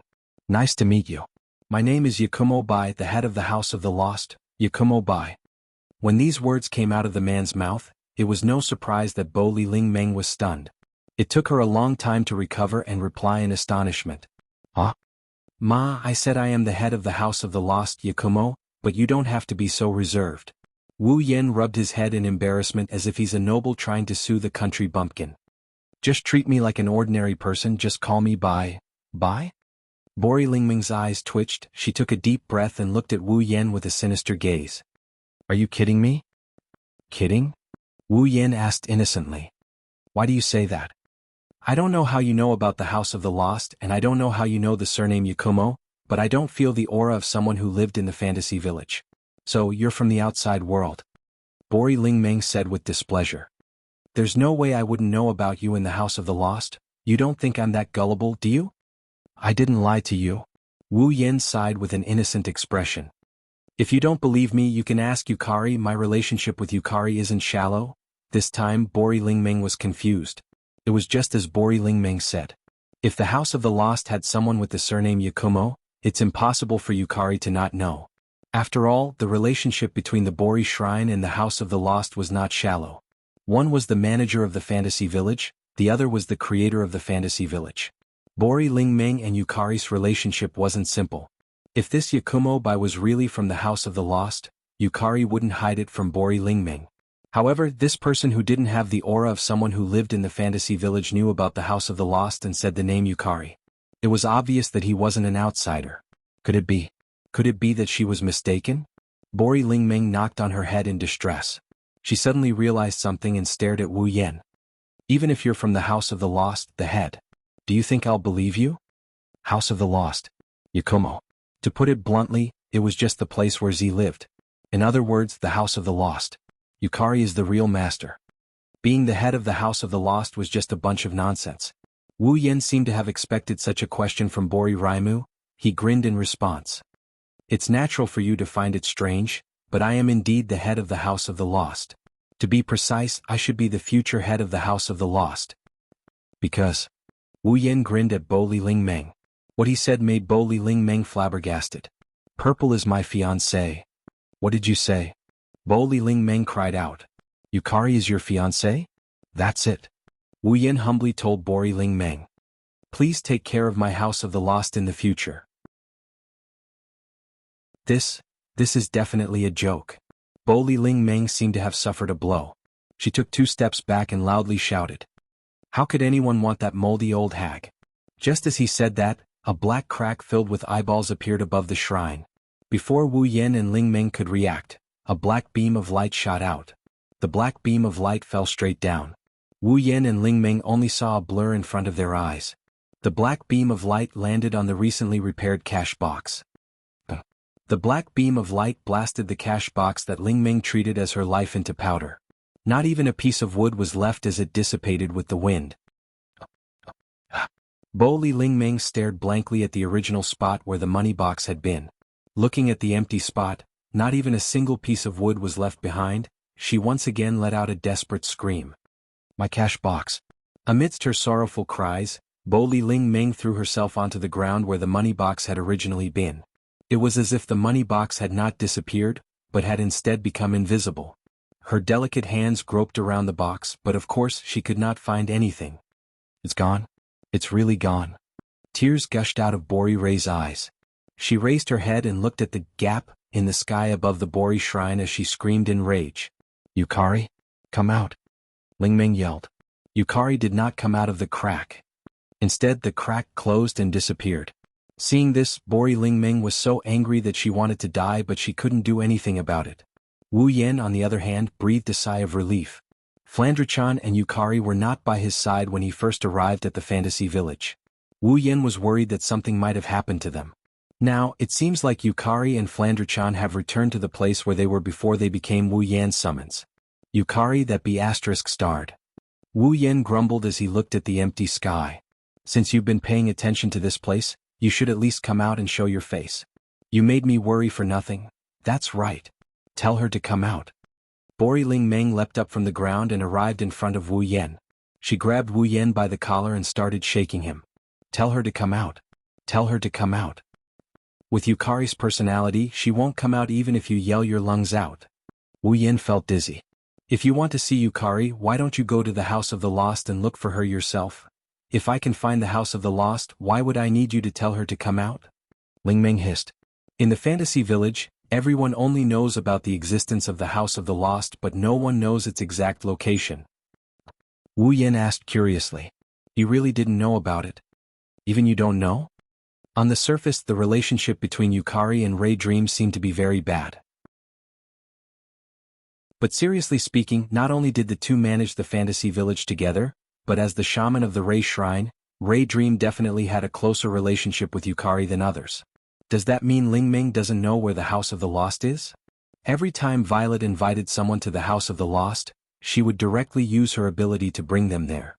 I'm afraid only Yu Yuzi knows the real location of the House of the Lost. Bo Li's spirit dream grimaced. Aren't you the head of the House of the Lost? Don't tell me you don't know where your house is. Haha. Wu Yan chuckled. You're right. I really don't know where the House of the Lost is. You. Ling Ming's hands trembled as she clenched her fist. She didn't hit Wu Yan's head with it. Instead, she let go of Wu Yan's collar. Forget it. If that's the case, you'll have to fix my money box again. I can't do it this time. Wu Yan raised his hands in surrender. If there's any remains, it won't be hard to fix it. But now the money box has completely evaporated. There's not even a speck of dust left. I don't care. I don't care. Boldly Ling Ming clearly intended to be shameless. If you can't fix it, you'll have to make me a new one. Ha! Wu Yan flinched at her words. What? This time it wasn't me who broke your money box. Aren't you the head of the House of the Lost? Aren't you Yukari's fiancé? Boldly Ling Ming waved her hand impatiently. If that's the case, Yukari broke my things. Don't you have to take responsibility? This time Wu Yan was speechless. Wu Yan was speechless. Hurry up and finish my money box. Boldly Ling Ming lightly snorted. Otherwise, when people come to pay their respects, what if they don't see the money box and think they don't have to donate anymore? Don't worry, Wu Yan complained. No one will come to pay their respects. What did you say? Nothing. Then hurry up and do it. Boldly Ling Ming turned around and walked into her shrine without looking back. As she walked, she muttered to herself. Yukari, she really has a fiancé. Since that gap appeared, it means that Yukari has been paying attention to the situation here. Since Yukari didn't come out to deny it, it means that she admitted it. Ling Ming could only choose to believe it. Chapter 1708. In one of the areas of the fantasy village there was an antique village. The human realm. In the fantasy village, there were all kinds of non-human creatures such as monsters, fairies, and demon spirits. Even the gods lived in it. Although there were also humans, compared to those non-human creatures, humans were a weaker race. Unlike the non-human creatures who were born with a certain amount of power or even a huge amount of power, humans were born with no advantages. If there was nothing special, they would not have any power at all. However, monsters, fairies, demon spirits, and so on were all races that would attack humans, devour them, and feed on them. This caused the humans living in the fantasy village to not only have a very low status, but it was also accompanied by danger everywhere. The human realm was the main settlement of the humans in the fantasy village. In addition to humans, there were also a few monsters and other races living here. The non-human races living in the human realm generally had no hostility to humans and would not attack them. Therefore, there were not many monsters living in the human realm, but it was very common for monsters to come to the human realm to do things. Because the human realm was the only place in the fantasy village that could be called a normal place. The humans living here would not only open all kinds of shops to make a living, but some obedient monsters would also open shops here. There were also school buildings that specialized in teaching human children to read. It was just like an ordinary village. It was very peaceful. The daily necessities that humans needed could be bought here. The things that monsters and other non-human creatures needed could also be found here. Some shops would be open until late at night and become exclusive shops for monsters, so that the monsters who were active at night could be active during that time. So, during normal times, even the monsters and other races outside the human realm would come to the human realm to shop. In addition, there were people who specialized in repelling monsters living in the human realm. Boli Witch and the Monster Sage would also protect the human realm from behind. If one lived in the human realm, it was very safe and wouldn't be attacked by life forms of other races. Of course, it was another story if one went out. At this time it was morning. There was still some time before noon, but the mortal world was very lively. Many people came to buy groceries for lunch, shuttling back and forth on the streets. Some monsters also mingled in the crowd, patronizing some shops. The entire human realm was like an ancient market, bustling with noise and excitement. On this bustling street there were many people. Amidst the flow of people, a cute little girl also came here. As she walked, she sucked on her finger and looked left and right as if she had no relatives. The newcomer. It was Flandre-chan who had escaped from the Scarlet Devil Mansion. After escaping from the Scarlet Devil Mansion, Flandre-chan flew at her fastest speed and ended up in the human world. Originally, Flandre-chan had been locked up in the basement by Remilia for 495 years. Other than the Scarlet Devil Mansion basically. He had never taken a single step outside. Under such circumstances, Flandre-chan really wanted to find Wu Yen, but she didn't know where to look. She could only choose a random direction and search aimlessly. The reason she stopped at the human realm was because it was very lively. Not only did it attract Flandre-chan's attention, but it also made Flandre-chan think that her brother might be here as well. And so, Flandre-chan began to wander around the human realm. Of course, she was also aimless. Looking at the owners of the surrounding shops shouting and observing the people who walked past them, Zhang Xian thought to himself, "What a pity." Flandre-chan carefully avoided the crowd while sucking on her finger like a lost child, mumbling pitifully, "Big brother, where are you?" On the street, many people noticed this unusually cute little girl who was dressed differently and had a pair of broken crystal wings on her back. They all felt that she seemed to be lost and hesitated whether they should go up and ask her about it. But in the midst of hesitation, no one chose to approach her. It wasn't that the humans in Fantasy Village were all cold and indifferent. It was just that this little girl with broken wings and a crystal was obviously not a human. Moreover, she had never shown her face in the human realm before. Facing such an unknown existence who might be a monster, no matter how cute she was, no one dared to approach her recklessly. Who knows, maybe she hates humans and doesn't want to interact with them. If she approached, she might be attacked. Under the gazes of many passers-by, Flandre-chan sucked on her finger and looked around. But not long after, Flandre-chan stopped in her tracks and fixed her gaze on a shop in front of her. It was a shop selling baked bread. Looking at the piping hot baked bread, Flandre-chan couldn't help but cover her stomach, feeling a little hungry. Look. Flandre-chan was in a dilemma. Big brother. She wanted to continue looking for her brother, but she also wanted to buy something to eat. For Flandre-chan, this small conflict was enough to make her feel a little troubled. But in the end, Flandre-chan couldn't overcome her desire for the baked bread.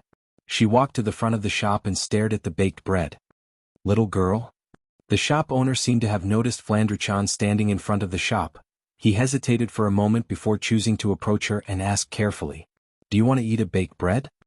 Flandre-chan looked up, her cute big eyes looked at the shop owner who was at least 10 years old and nodded. Flandre-chan is hungry. Seeing that this non-human little girl didn't seem to reject humans, the shop owner heaved a sigh of relief and a smile appeared on his face. Then do you want to buy a baked bread? Yes. Flandre-chan nodded without hesitation. Her adorable look made the shop owner's face soften despite knowing that she wasn't human. All right. 1 baked bread. The shop owner grabbed a piping hot baked bread and stuffed it into a paper bag that could only hold half of it before passing it to Flandre-chan. Thank you for your patronage. Flandre-chan smiled happily. Just as she was about to reach out for the baked bread, an anxious voice sounded behind her. Flan. Hearing the voice, Flandre-chan's happy smile instantly crumbled. She turned her head around indignantly and looked towards the source of the voice. Not far away on the other side of the street, 2 figures were standing there. One was a petite girl about the same height as Flandre-chan. The other was a silver-haired maid holding a parasol for the petite girl. The other was a frail girl dressed like pajamas. She was panting slightly. They were Remilia, Lai Yi and Patrice. Flan. Remilia's anxious expression softened when she saw Flandre-chan standing in front of a shop. She was about to reach out for a biscuit when she saw Flandre-chan. Instead, she was filled with anger. I finally found you. Little sister.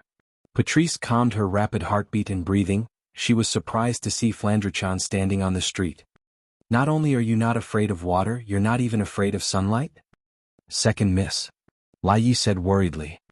Why don't you come over and let me hold the parasol for you? I don't need it. Flandre-chan said angrily. Big sister, how did you find this place? A fairy reported that she saw you enter the human realm, so we rushed over. Patrice explained. Little sister, Remy was very worried about you. She didn't even care about the sun outside and insisted on coming out to find you. Hearing this, the anger on Fran's face dissipated. She looked at Remilia who was cowering under the parasol and lowered her head. Big sister is such an idiot. You're the idiot, you almost caused the entire Scarlet Devil mansion to collapse. Remilia shouted. Hurry up and come home with us. Flan won't compromise on this. Flandre-chan stubbornly said. Big sister is a bad person. Why did you have to lock Flandre-chan in the basement? Isn't that because you're always causing trouble? Remilia said irritably. Do you want to keep causing trouble for Big Sister? Of course not. Flandre-chan retorted. Then Big Sister, do you think Flandre-chan is causing trouble for Big Sister? Remilia, Patrice and Lai Yi were all speechless. Chapter 1709. At this moment, Remilia, Patrice and Black Knight finally calmed down after Flandre-chan broke out of the Scarlet Fiend mansion. Questions arose in their minds one after another. The first question was, of course, the reason why Flandre-chan wasn't afraid of water or sunlight. As a vampire, Flandre-chan's strength was above Remilia's. However, in terms of vampire bloodline, both of them weren't that far apart. Logically speaking, since Remilia was afraid of water and sunlight, Flandre-chan should be the same. That was why whenever Flandre-chan caused trouble and tried to break out of the Scarlet Fiend mansion, Patrice would cast a spell to make it rain outside the mansion and force Flandre-chan back. This method had clearly worked the last time, but this time, it had suddenly lost its effect. How could Remilia and the others not be puzzled, surprised, or even shocked? The second question was, of course, Flandre-chan's current state. Even though it didn't sound nice, Flandre-chan had been in a crazy state ever since she was born. She basically didn't stop and wanted to find someone to play with her all day long. However, she didn't know the key point, and the more she played, the crazier she got. In the end, those who played with Flandre-chan were all smashed into pieces. Even the items in the surroundings were affected. Flandre-chan, who had gone crazy from playing, destroyed everything. It was because of this that Remilia had no choice but to lock Flandre-chan up in the basement. But this time, Remilia, Patrice and Black Knight were shocked to discover that the trace of craziness in Flandre-chan's beautiful wine-red eyes was gone. Moreover, in the human world, in a place where there were so many people around, Flandre-chan wasn't like before. Every time she met someone, she would crazily ask them to play with her and play with them until they broke. She even blended into the crowd like an ordinary child. There wasn't the slightest feeling of being out of place. Remilia, Patrice and Black Knight, who thought that Flandre-chan would start a massacre upon encountering strangers, looked at each other in dismay. It had been a while since they last saw Flandre-chan. Actually, it hadn't been that long. But the last time they met, Flandre-chan was still as crazy as ever. She would even throw a tantrum every now and then. Why did she change so much this time? Flandre-chan wasn't afraid of water or light. She was as normal as a child now. Could it be that something had happened to Flandre-chan during the time she was in the basement that changed her? Could it be that Flandre-chan wasn't crazy anymore? Remilia couldn't help but feel a little excited. If Flandre-chan was really like a normal person, then wouldn't the two sisters be able to live a good life together and not have to imprison her? Zuyi seemed to have thought of the same thing, and a trace of surprise appeared on her pretty face. Patrice was the only one who remained calm. She looked at Flandre-chan and probed. Sister, don't you want to find someone to play with you? Remilia and Lei Yi couldn't help but hold their breaths. Play? Flandre-chan's eyes lit up, she seemed to be tempted. But when she remembered that she had other matters to attend to, she withered away like a frosted eggplant. Flan wants to play too, but I have to find my brother? Brother? This time, Remilia, Patrice and Night Eye were stunned. Brother? Since when did Flandre-chan have a brother? That? The shop owner who was holding a sesame seed cake was troubled. Sesame seed cake, do you want more? Yes. Flandre-chan replied without hesitation. She took the biscuit from the shopkeeper's hands with a bright smile. Then, as if she had thought of something, she rummaged through her clothes and took out a gold coin. Here's the money. With that, Flandre-chan slammed the gold coin on the counter in front of the shopkeeper, leaving the shopkeeper dumbfounded. Not to mention the shop owner, even Remilia, Patrice and Midnight were dumbfounded. A gold coin? Why would Flandre-chan have a gold coin? No, that's not right. When did Flandre-chan learn how to buy things and know that she has to pay for things? That little girl? The shop owner didn't know that the cute little girl in front of him was once a killer fiend. He picked up the gold coin on the counter and handed it to Flandre-chan with fear and trepidation. This amount is too big, I don't have any spare change for you. It wasn't just big. With this one gold coin, even if it wasn't enough to buy the shop, it would definitely be more than enough to buy him a month's worth of sesame seed cakes. With a small business like the sesame seed cake shop, how could they find any extra money? Eh? Flandre-chan blinked her eyes, she looked at the sesame seed cake in her hand with reluctance. But Flandre-chan only has a gold coin and I'm hungry, this? The shopkeeper's face was filled with embarrassment. After a long time he sighed. Forget it, this sesame seed cake is a gift for you, little girl. Really? Flandre-chan looked like a blossoming flower with a happy smile on her face. Thank you. Ha ha ha. Seeing how happy Flandre-chan is, the shopkeeper also laughed. Flandre-chan picked up the gold coin and sneaked a glance at Remilia, Patrice and Dark Knight. Then she turned around and ran away like a wisp of smoke. Fran. Remilia was shocked. Chase after him. Remilia, Patrice and Little Knight also ran after Flandre-chan. Fran. Stop right there. It was Remilia's exasperated yell that sounded like she was going crazy. Sister. Go back quickly. Flandre-chan yelled without even turning her head. Second miss. Please stop. While carefully holding an umbrella for Remilia, she ran in small steps to match her young miss footsteps. No way. Flandre-chan started to bite the sesame seed cake in her hand, but she still insisted on running away. Sister. Sister. Sister. Milady? It was Patrice who had a weak body and suffered from asthma. She had been squatting at home all this while and her stamina was starting to weaken. Patrice, you better go back quickly. Flandre-chan turned around and stuck out her tongue at Remilia, Patrice and Dark Knight while making a face. Just like that, for beautiful girls, big and small, were engaged in a chase on a street in the land of the living. Along the way, Flandre-chan's bell-like laughter, Remilia's exasperated yell, Dark Knight's anxious and worried call, and Patrice's increasingly hurried breathing mixed together and attracted the attention of many. This state lasted for roughly 5 minutes before the sickly Patrice couldn't hold on any longer. Her legs went soft and she fell forward. Smack. Thank you. With a crisp sound, Patrice uttered an extremely adorable word and wailed miserably as she smashed onto the ground. Patrice. Lord Patrice. Remilia and Zuyi immediately cried out in alarm and stopped their footsteps. Patrice, who was lying on the ground with her face on the ground, raised her trembling hand. I am fine. After stammering out those words, Patrice's hand fell down as though she had fainted and didn't move an inch. Patrice, Lord Patrice. Remilia and Dark Knight's sorrowful cries echoed through the streets. Wah! Flandre-chan was chewing on a sesame seed cake in front of him. She exclaimed as she chewed. Flan seems to have gone overboard with her play. Flan. Remilia was furious at Flandre-chan's words. If you continue to fool around, Big Sister will really be angry. Flan isn't afraid. Flandre-chan snorted.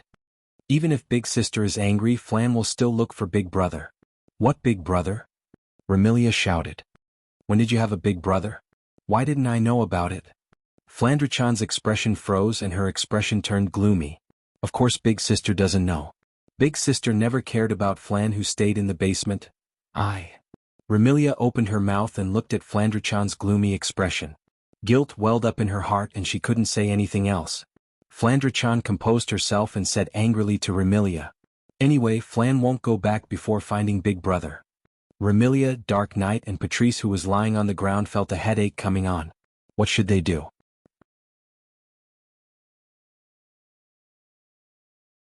Chapter 17:10.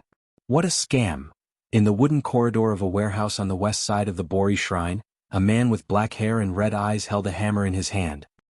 He looked at the sky and sighed, but at the same time, he swiftly nailed a few pieces of wood together with nails to make a money box. I didn't expect that today I would pick up a hammer and work as a carpenter. If the people in the Spalier world knew that a peak rank 9 powerhouse who was about to ascend to the demigod level was working as a carpenter with a hammer, they would definitely be shocked. However, there was no other way. Bori Dream's money box had been completely destroyed. It was impossible to repair it with magic. If he wanted a money box, he would have to make something out of nothing. It was not that Wu Yen didn't know how to do magic of this level. Just like Blackie in the world of magical girl Ilya, didn't she know how to use class cards and projection magic to create something out of nothing? There were also magic similar to projection magic in the 103,000 magic books. Due to his personal issues, he couldn't create a noble artifact using that kind of magic. However, creating a money box is just a matter of time. However, just like the projection magic, this type of magic that was created out of nothing had the biggest drawback. That was, once the mana used to create an item was exhausted, the created item would also disappear. Wu Yen didn't want to keep replenishing mana just to maintain the existence of a money box. Therefore he could only do it himself. He had enough food and clothing. As expected, common sense is the most useless thing in genjutsu. Holding a hammer, Wu Yen hammered on the money box that was slowly taking shape in front of him. Wu Yen had a conflicted expression on his face. That red-white, even the fiancé of the creator of Fantasy Village could be ordered to do this kind of thing. Who would have thought of this if it was somewhere else? Of course he kept complaining, but in his heart, Wu Yen never thought that this kind of situation would be degrading just because he had some strength. He was just complaining casually. His consciousness took advantage of this moment to sink into the content of the 4th round of his Demigod Path mission. Special mission, Demigod Path Mission Chain, 4th Mission Mission World, Fantasy Village Mission Details. Obtain Blood Essence with Fantasy Power X1, Blood Essence with State Power X1, Blood Essence with Eternal Power X1, Blood Essence with Nature Power X1, Blood Essence with Time Power X1. After confirming the content of his 4th mission, Demigod Path, Wu Yen frowned. Blood essence? This was easy to understand. It was just extracted from the human body. Blood without any impurities. Blood essence containing fantasy power. Blood essence containing realm powers, realm power. Blood essence containing eternal power. Blood essence containing nature power. Blood essence containing time power. There were a total of 5 types of blood essence. If he found all of them, Wu Yen will be able to complete the 4th segment of the Demigod Path quest. But where should he find these blood essence?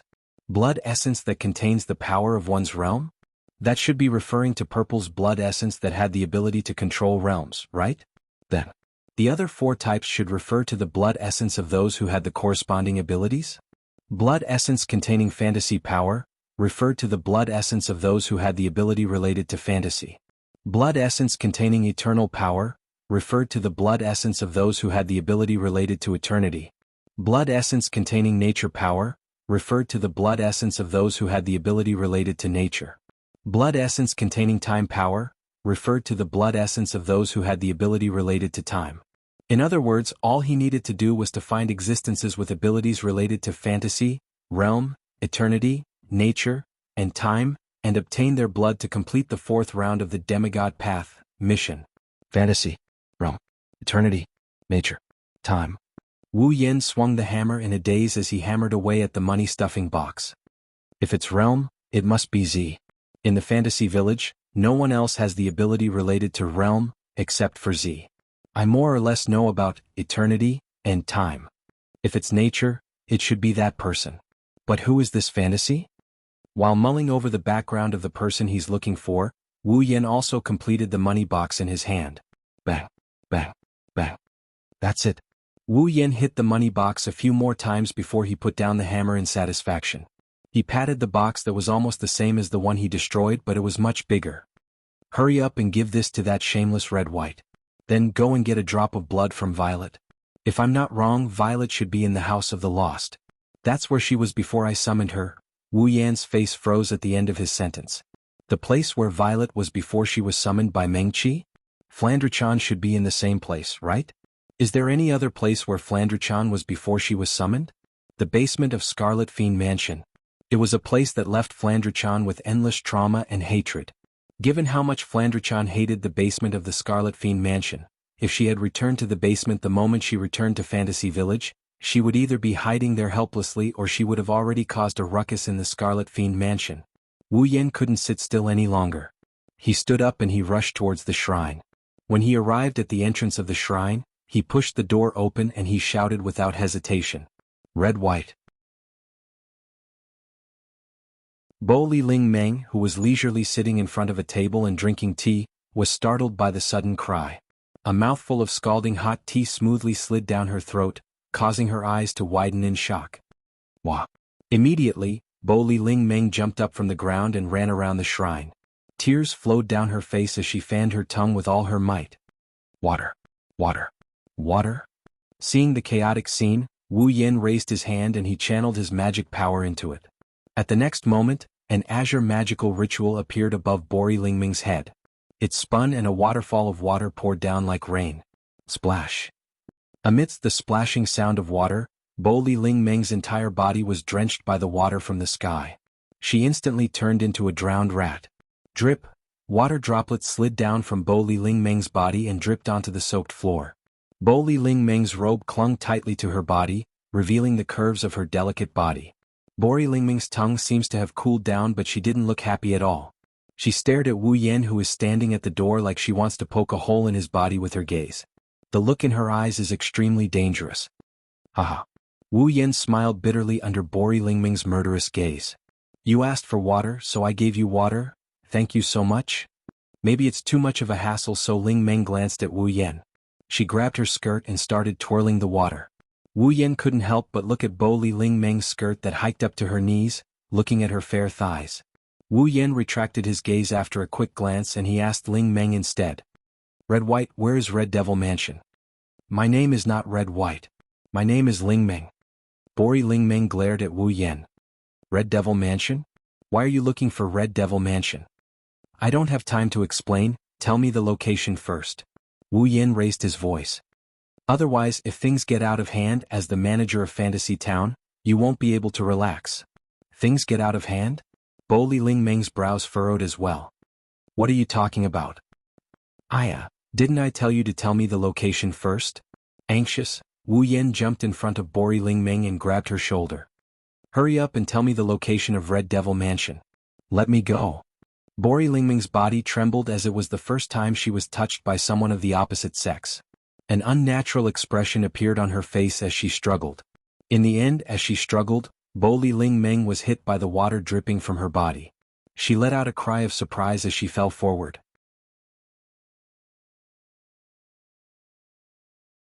Chapter 17:11. In the air not far from the Bori Shrine, a figure is flying towards the Bori Shrine at a leisurely pace.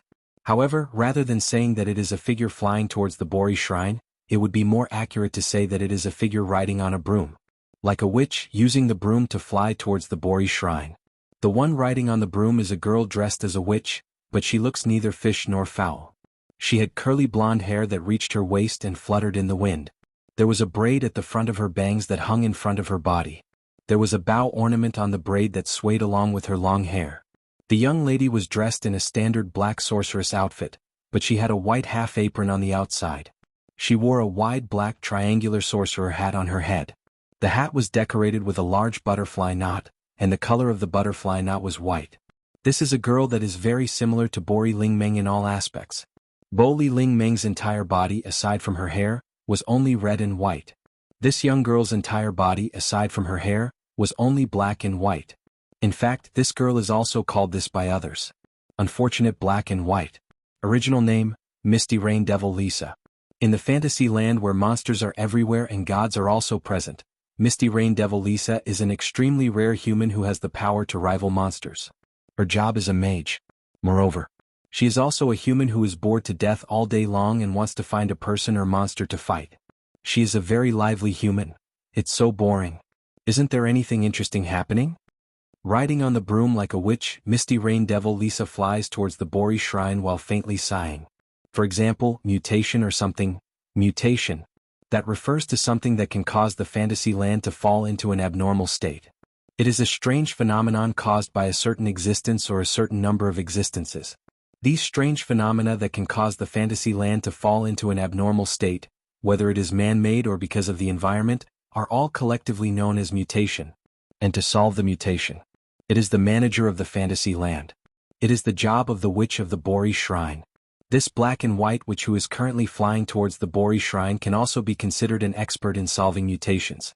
Of course, the so-called expert in solving mutations is just because Misty Rain Devil Lisa is too bored. Every time there is a mutation, she will eagerly follow behind Bori Lingmeng. She is even more active than Bori Lingmeng in solving the mutation, thus obtaining the title. This is a person who really wants to kill time and wants to see the world in chaos. Bori Lingmeng who is greedy for small gains and money, but is also abnormally lazy. Apart from their clothes being compatible, they are a completely different person. I wonder if there are any interesting things thrown in from the outside world at the Bori shrine? Misty Rain Devil Lisa's face is full of expectations as she giggles. If there is, I will borrow it to play with Lingmeng. The borrow is the witch's, as the witch. It means that although it is a borrow, in the hands of Misty Rain Devil Lisa, the things she borrows will never be returned. Not only that, Misty Rain Devil Lisa's borrow is completely different from other people's. Her borrow means that she doesn't need the owner's permission to take away the things she wants. In other words, she is stealing. Very simple, understand? Thus, Misty Rain Devil Lisa, who is known as a mage but is actually a black and white bandit, arrived at the Bori shrine with the help of her own magic tools. She descended in front of the Bori shrine's entrance. Lingmeng. After shouting loudly, Misty Rain Devil Lisa didn't have the intention to knock on the door and directly opened it. I came to see you. Misty Rain Devil Lisa's voice became weaker and weaker. Her expression also changed rapidly. In the end, it turned into an extremely shocked expression. Marissa? Inside the shrine, Bo Li Lingmeng's panicked and shocked voice rang out. However, Bori Lingmeng's voice came from the ground. In Misty Rain Devil Lisa's eyes, Bori Lingmeng's body was drenched as she sat on the ground. No. More accurately, it should be said that Bo Li Lingmeng was completely drenched, her fair skin exposed to the air through her red and white robe, appearing extremely alluring. Currently, she was sitting on top of a man lying on the ground, a man that Misty Rain Devil Lisa had never seen before. He raised his head and looked at her with a dazed expression. That's right. She is sitting on a man lying on the ground. A woman on top and a man on the bottom. A perfect example of a woman on top and a man on the bottom. It is because of this that Misty Rain Devil Lisa, who doesn't care about details, was so shocked that she couldn't react for a long time. Misty Rain Devil Lisa and Bori Lingmeng are good friends. At least, that is what Misty Rain Devil Lisa thinks. Indeed, in the fantasy village, other than Yukari, the one who dares to say that she knows Bori Lingmeng the best is definitely Misty Rain Devil Lisa. In Misty Rain Devil Lisa's understanding, Bori Lingmeng is someone who is not interested in anything. She is not even interested in the things that her identity as a Bori shrine witch should do.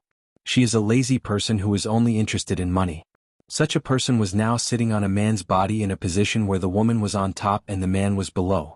What would Misty Rain Devil Lisa think? She would think, Lingmeng. With a trembling finger, Misty Rain Devil Lisa pointed at Bori Lingmeng and shouted in shock. You finally found your duty as a woman. Do you plan to follow the steps of an adult and continue the Bori Shrine's legacy? Just as Misty Rain Devil Lisa's voice fell, a pop sound came from Bori Lingmeng's head. It seems like something broke. Veins popped out on her forehead. Bori Lingmeng didn't even think and directly shouted at Misty Rain Devil Lisa.